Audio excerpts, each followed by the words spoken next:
కృష్ణాంజలి గారు, దేశంలో అందరికీ అన్ని జరుగుతాయి, ఈయనకి మాత్రం జరగదు. అది కదా నేను చెప్పేది.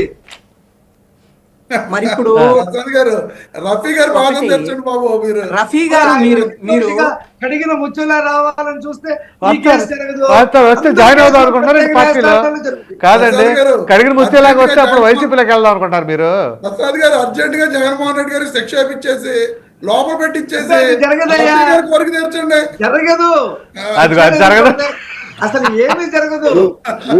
కృష్ణాంజలి గారు చెప్పండి, ఆయన కన్క్లూడ్ చేయండి.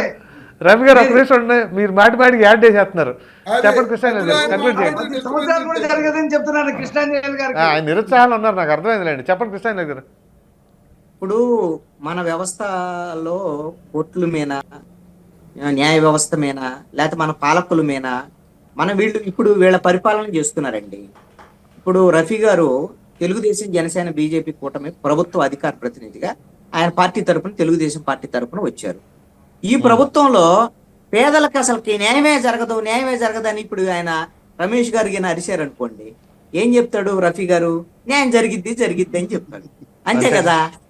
కాబట్టి ఇక్కడ ఒక అంశం ప్రభుత్వం వేరు, న్యాయస్థానం వేరు సార్.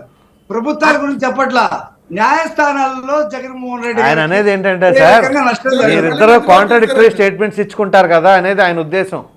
కృష్ణాంజలి గారు ఒక అంశం అండి.